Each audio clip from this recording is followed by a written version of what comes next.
You're listening to the We Are Libertarians podcast network. Find all of our shows at wearelibertarians.com. Hey everybody, check out the Break the Bell podcast, where we believe your voice is your most powerful weapon. For a weekly dose of our take on what's going on in the world, mixed with a side of history. Find us wherever podcasts are found or on social media handle at Break the Bell Pod.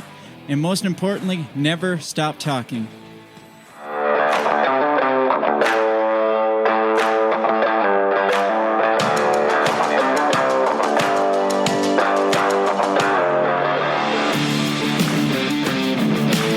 Prepare yourself. You're on the run with Remso W. Martinez.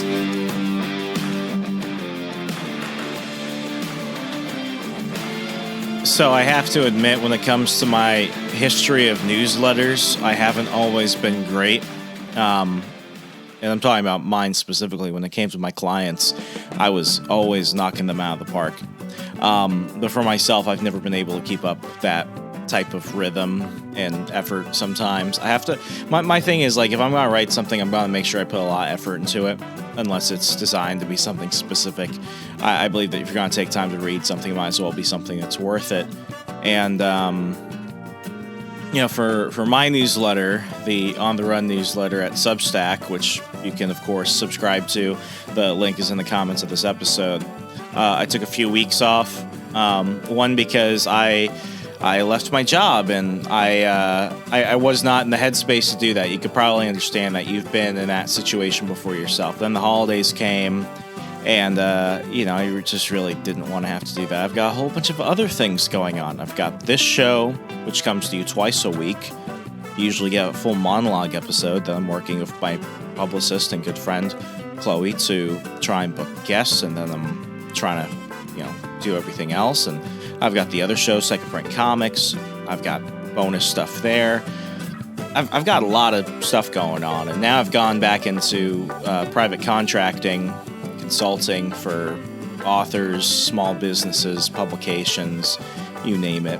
I'm probably talking with them right now, keeping myself busy, paying the bills, but I'm at peace with things. And at first I was like, I'm going to start looking for something full-time, probably the day after New Year's, and I'm at the point now where I actually think I might take a couple weeks off. And in fact, I might take a couple months off and just see how far this can go.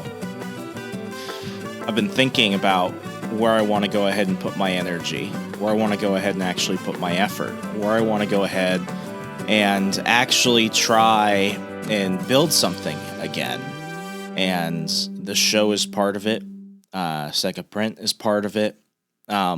I just think that, I'm in a very good position right now where I've still got some money coming in, passive income.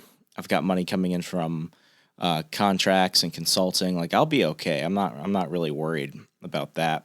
And I'm actually thinking, maybe I'll give myself a few weeks off. And as I mentioned a moment ago, I'm thinking about possibly just trying to chill until probably March.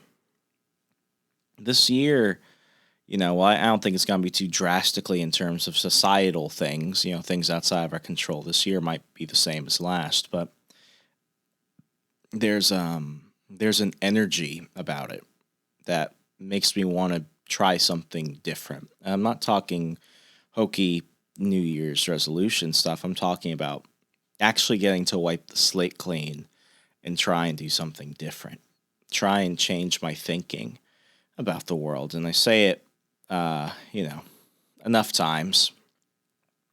I say it pretty often that this used to be a travel show, and now instead of traveling to physical locations, we're traveling to understand the world around us, different lifestyles, different viewpoints, different understandings, different things, to make us understand the world around us a little bit more. And to understand the big things, you have to understand the little things. To make the biggest changes, you have to look at the smallest point, which is yourself. Because if we can't change who we are, then we're certainly not going to be able to positively affect the change of those around us. And as I try and figure things out, I'm trying to just focus on where I can be the most impactful. And the one thing that sucks is that I had to tighten my belt, cancel subscriptions, get my spending under control so I can conserve the money that I have and conserve the little money I'm getting right now to make it last longer. One thing I always liked about working full time was that, as I've mentioned on the show, your full time income will be the largest driver and builder of your wealth. But it also gave me the opportunity to sometimes be a little bit more charitable with my money. I've always been a big person of, if you can't give money, give your time. But giving money also works too. And in this year, in this time, it's going to be hard to do that because a lot of people need help, and there's not a lot I can do other than maybe give time right now. But I was scrolling through YouTube the other day, and Ryan Holiday over at the Daily Stoic, he had a video that we're actually going to go ahead and, well, I was about to say watch, but we'll listen to it together. Did you know that you could actually pay the bills, the electrical bills of people who were behind in payments? A few months ago, electric companies finally started shutting down power for people affected by the pandemic, or, as many of you will probably say, oh, they probably weren't paying it before the pandemic. Let's just assume everyone who's having their power turned off, just for the sake of argument, had it because they're currently financially impacted by the quarantines and everything else, loss of work, picking up extra bills for loved ones or themselves, etc. And, I started thinking, like, what would make somebody do that? Who would do that? And the big question of the show today, if you knew that, would you do it? Could you do it? Would you do it? Would you do it? Would you do it? That's the big question, especially now since you do know. Let's go ahead and take a look at this, and we'll be stopping throughout, which I will include the link to the episode in the show notes so you can actually go ahead and watch it later. Let's go ahead and take a quick look at this one, and we'll stop throughout, as I mentioned. I'm in a dragging mood today, so bear with me. Okay, let's begin. So I saw this story in the news about this guy in Florida who every year he writes a check and he just pays off the electrical bills of people who are way behind. And I thought that was just like so beautiful. I was like, that can't be that hard to do. And so I was thinking about doing it.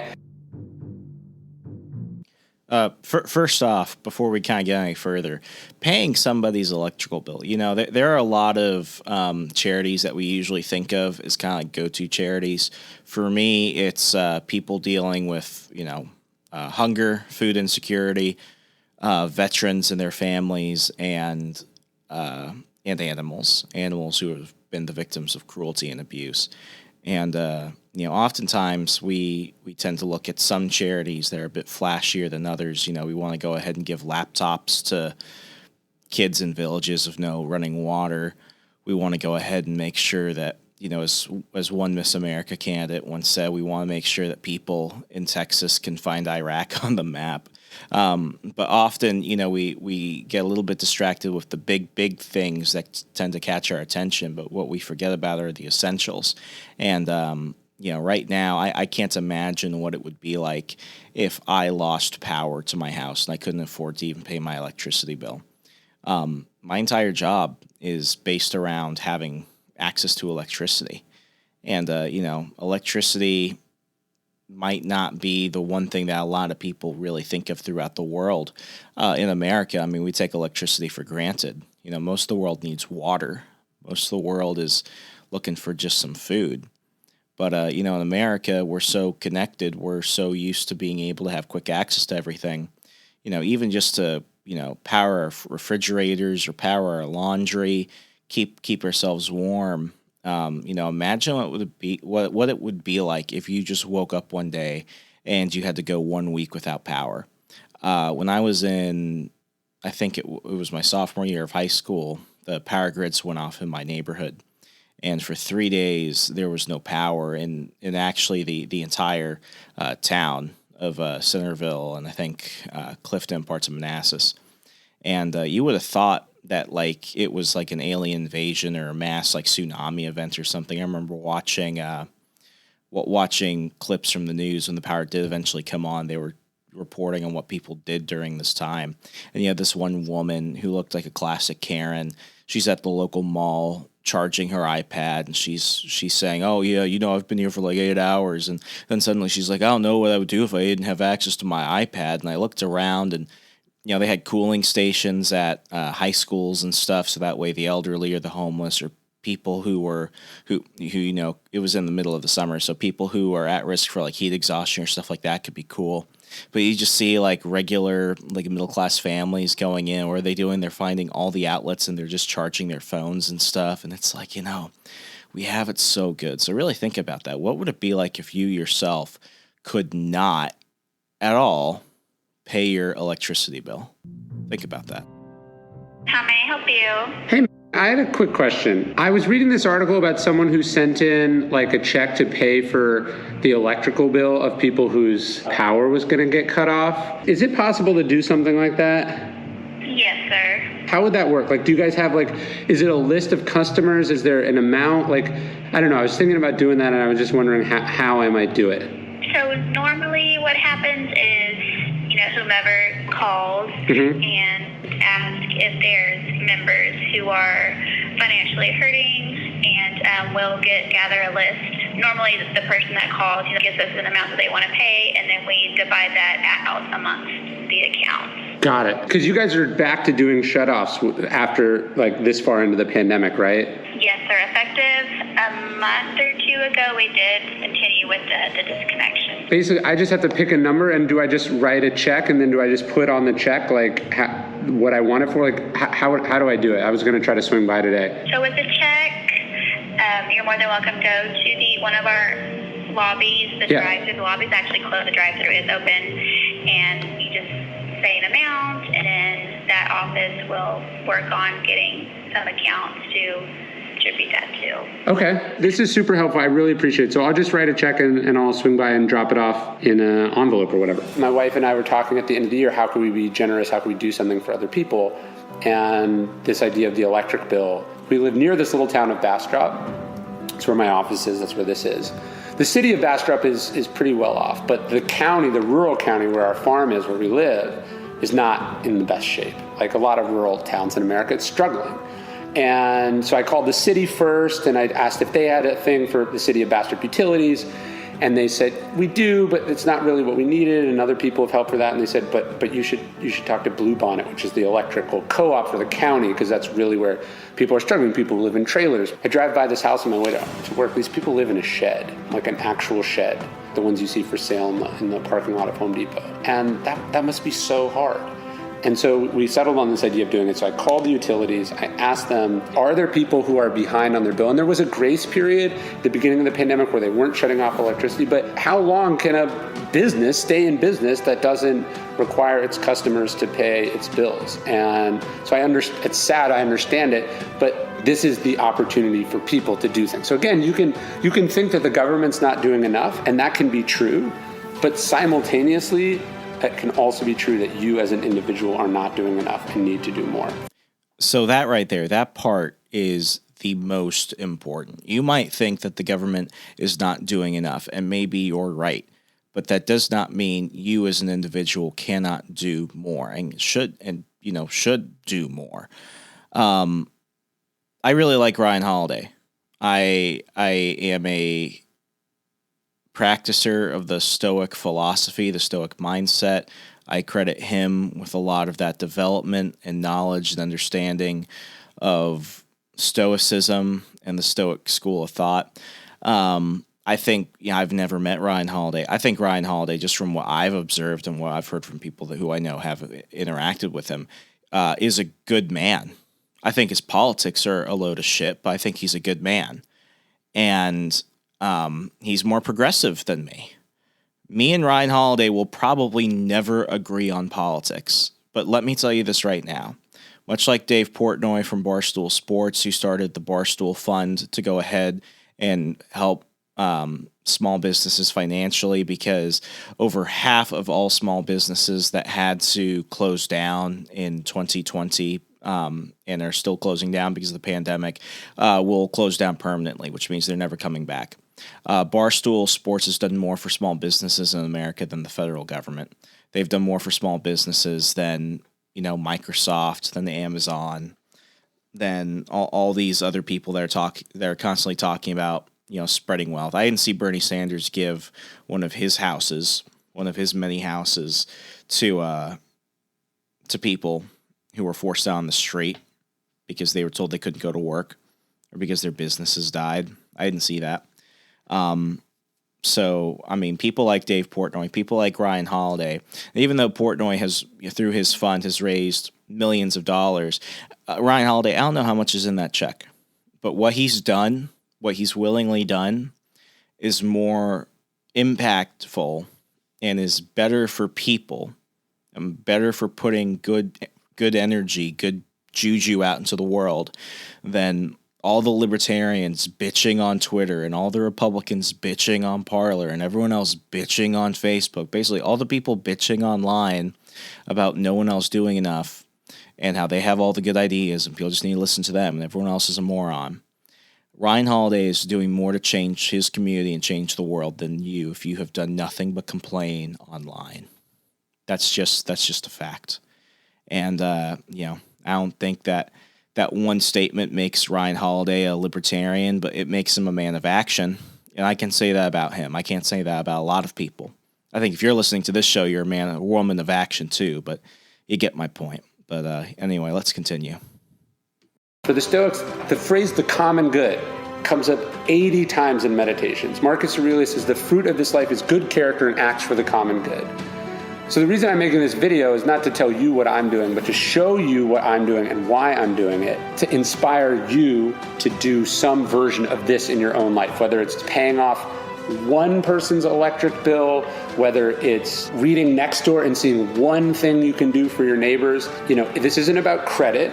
This isn't about recognition. Marcus Aurelius says, when you do a good thing and someone has received that good thing, he says two things have happened. You've done good and they've received a good. But he says, don't ask or look for the third thing, which is credit, which is thanks, which is acknowledgement. Just do it for its own sake. I've got really nothing to add to that. I think, him quoting Marcus Aurelius is a good enough example. For me, when I listen to that, I remember the parable of the poor woman and the rich man.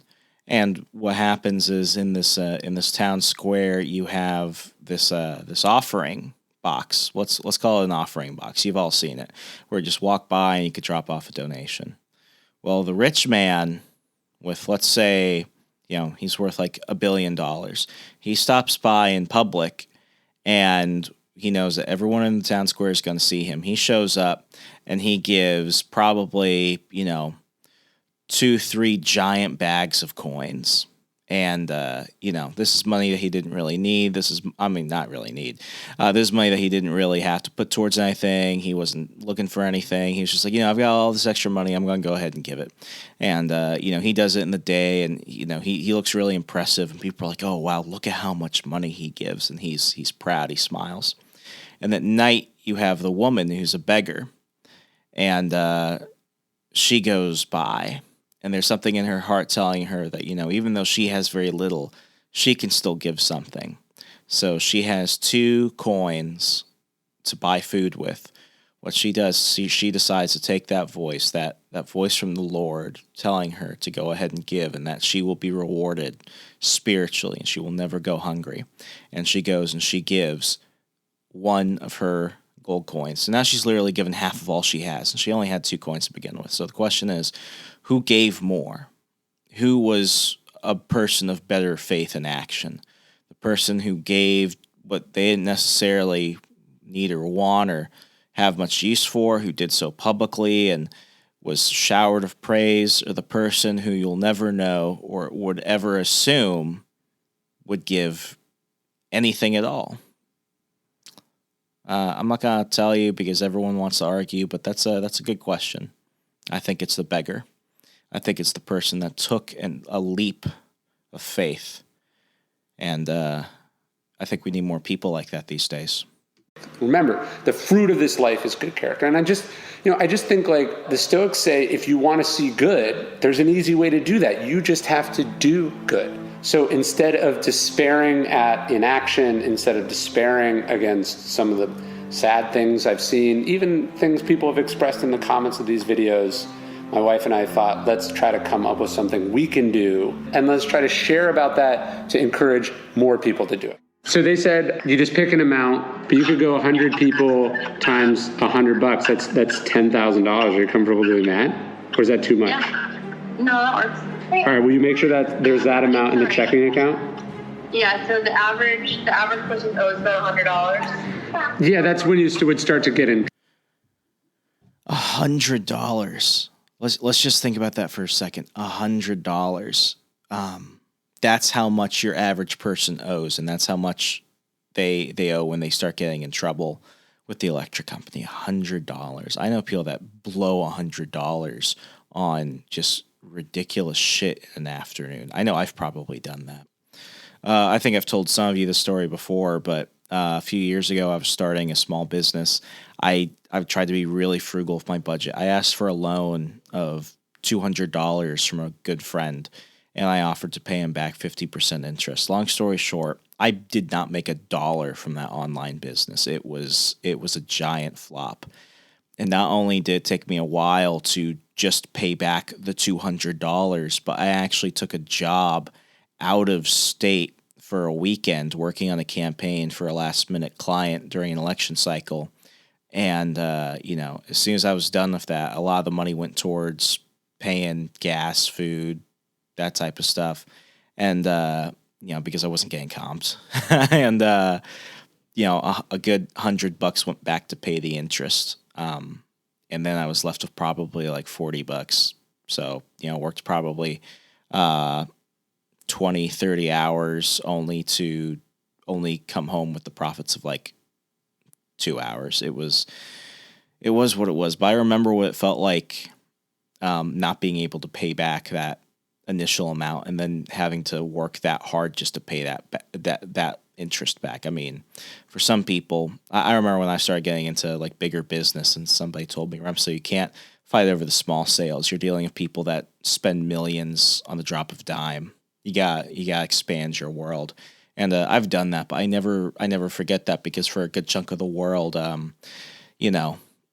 money is not just this abstract thing. Money is a very real situation for a lot of people that struggle. And, while I've dealt with people who are millionaires and stuff like that, while I've raised, hundreds of thousands of dollars for people, I remember what it felt like not being able to pay back, $300 myself. And, I had most of my stuff covered thanks to my family, but man, like I remember that. And to hear that for so many people, especially people with families, taking care of parents and stuff like that, like, my God, that hits home. That really does. Trouble, probably. Okay, when you like this better. Okay. Yep. That sounds like, yeah, All right. that's good. I Hey, Clarky, can I talk to you for a second? Yeah. So there's some people, you know how we have electricity and a heater in our house that keeps us warm? Yeah. So some people don't have that, and because they can't afford it. And so do you think it's a good idea if we give some money to those people so that they don't get cold during the winter? But they have radiators. Yeah, they have a radiator, but then they can't pay the bill, so it's turned off. And so we would give some money so that doesn't happen. Hopefully, one night switch at phone off for day. If then someone do that with us and but someone trying to get us. That's a really good idea. So his suggestion is that we just flip up a light switch for those people in somebody else's house. And that's what you're saying. Yeah, I guess that's a pretty good idea too. All right, Clarky, I'm going to do that, and then I'm going to come home and we'll play, okay? Can you do this? Yep. All right, bye. Yeah, there are two parts of me right now. There's the ultra cynical PR side, consultant side, saying, oh, he brought in his kid to do that to make himself look good and stuff like that. Then there's the real human side of me that's like, it's really good that he's including his child in this. And I think, coming from more of a right-leaning Christian background, I think a lot of families, they want to shelter their kids from the world. And, they try and say, well, some kids shouldn't think about certain things at a certain age. I think, the best thing to do is to treat your child like like an adult sometimes. Treat them like children. Don't treat them exactly like adults, but, include them in the discussions. Make them feel part of it. Include them in the decisions you're making. Make them feel vested and start introducing them to these concepts. It's what my parents did for me, and it's, I think it works out a little bit, but that's going to make the change, because we often rely on public schools and other figures to raise our children for us.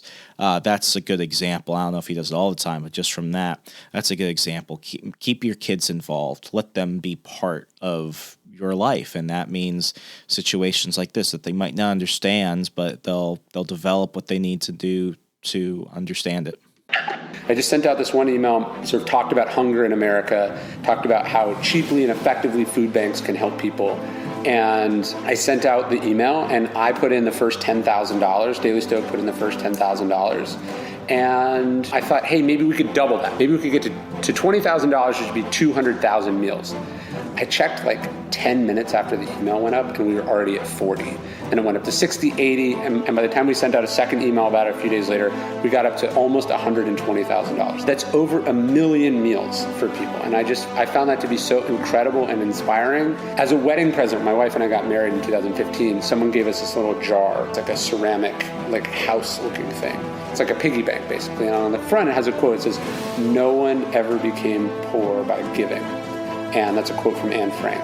And the idea is you put your change in it. When you come home, you take your change out of your pocket, you put it in there, and then you give it away. I count up all the change, take it to the bank, and then I just, through the credit card, to Against Malaria. One of the most effective charities in the world, like $200 saves a life. So like every year, our change accumulated through the year like saves one person's life, which is... Okay, so I think some of you have seen my rant about this before.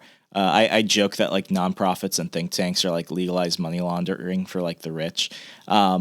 Be very, very cautious about the specific charities that you donate to.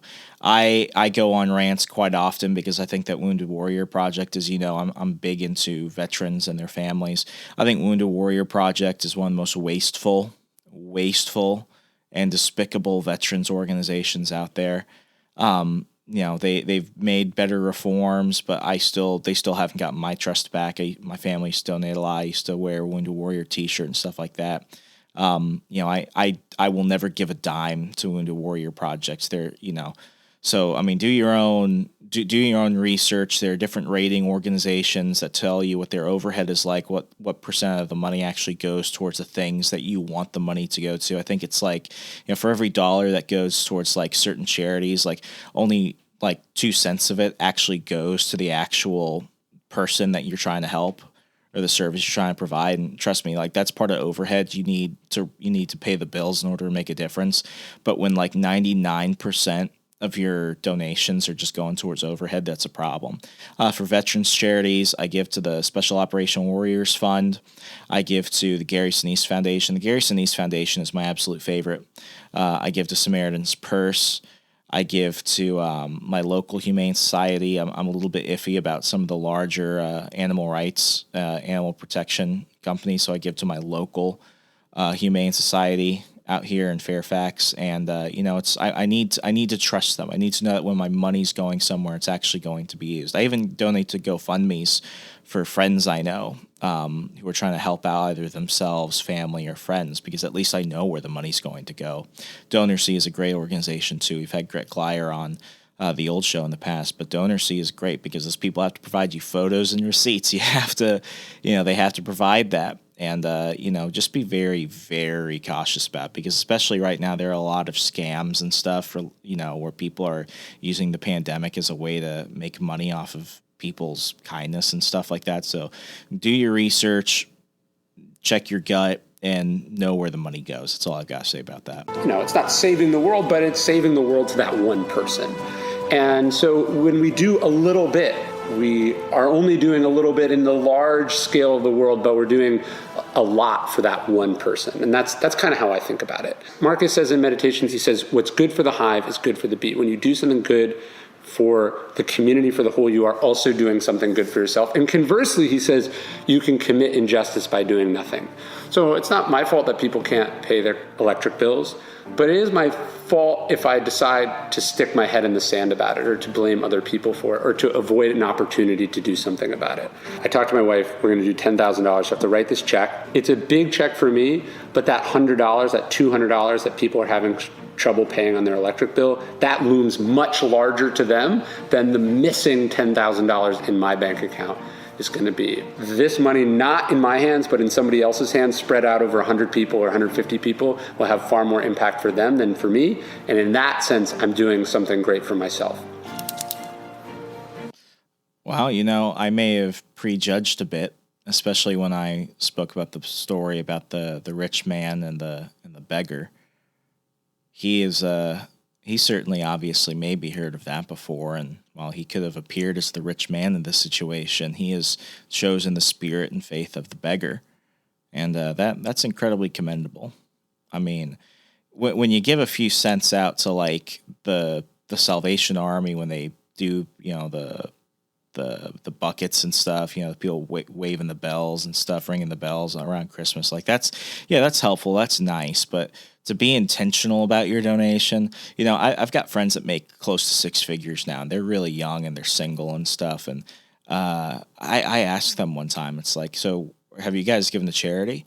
And they kind of paused, and they're like, well, does this thing count as charity? And I'm like, yeah, sure, maybe that thing counts as charity. And then they pause, and then they say, no, I haven't. And it's like, wait a second, you didn't even meet the standards of your own caveat. Like that's a little surprising, but like, and they're not bad people. It's just not a priority. And when it is something that they notice, even when they donate, it's not a priority. So, I mean, be intentional. I say it off and on again, be intentional with your money. If you're intentional with your money, it will always be spent and used in the best way. And charity is no less of an example of that. 10,000 pay over due bills. Today is December 23rd, almost Christmas.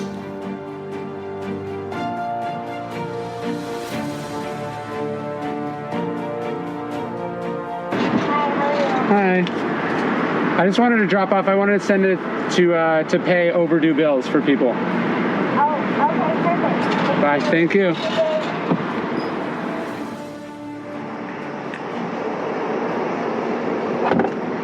All right, so I just dropped it off. We're good. That's the end of it.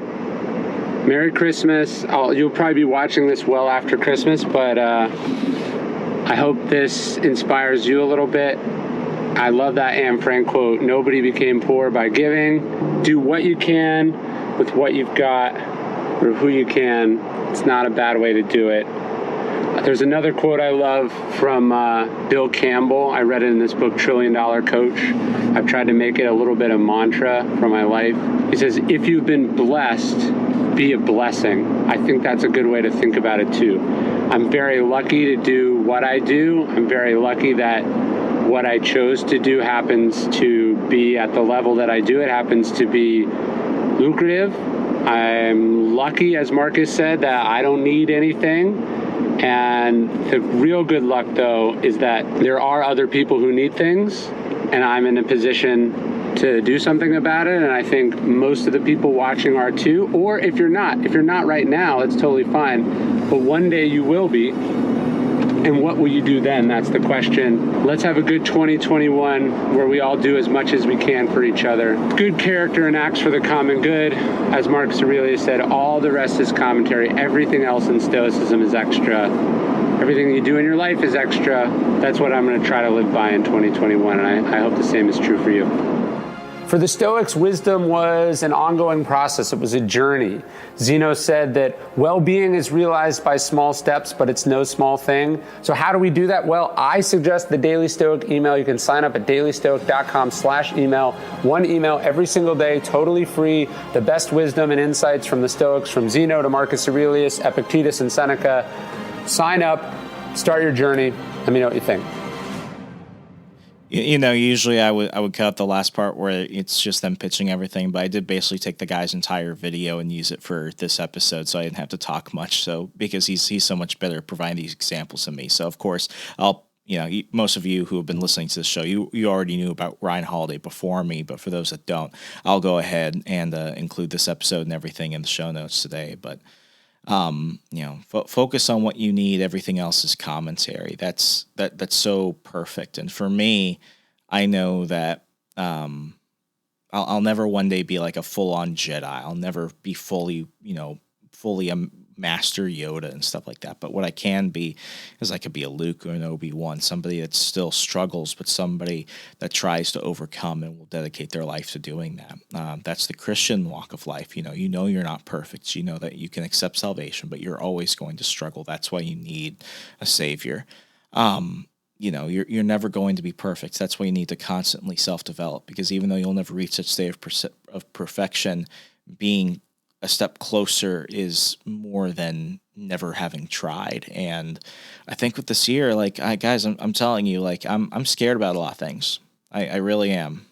And at the same time, I'm also really excited because I'm doing some things that are going to provide me a lot of challenges and opportunities. But ultimately, I'm the only one that can make these changes. I'm the only one that can take these actions. And I'm hoping that everything I do will not only benefit myself, because I want it to obviously benefit me, but I want it to benefit me because I want to be able to benefit others. I want to be able to help do great things for my family, do great things for my friends, do great things for strangers. And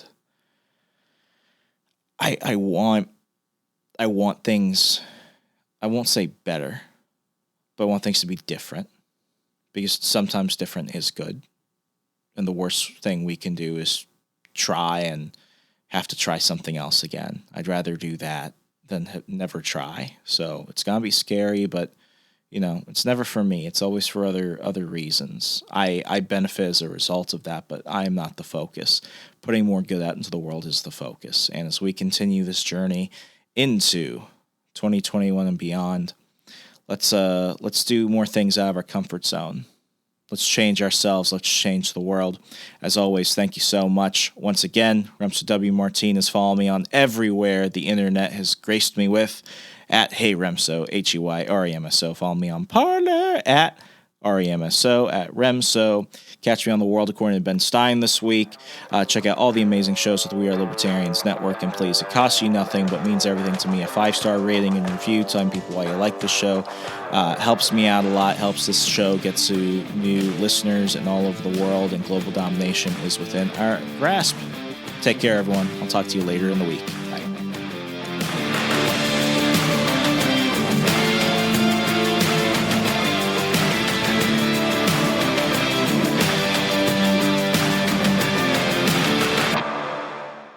You're listening to the We Are Libertarians podcast network. Find all of our shows at wearelibertarians.com, like The Chris Spangle Show, Liberty Explained, The Brian Nichols Show, The Boss Hog of Liberty, Freedom Strips with Keaton Tucker, On the Run with Remso Martinez, Gingerarchy with Tricia Stewart-Mann, Upward, Libertarian Activism, and Now Hear This.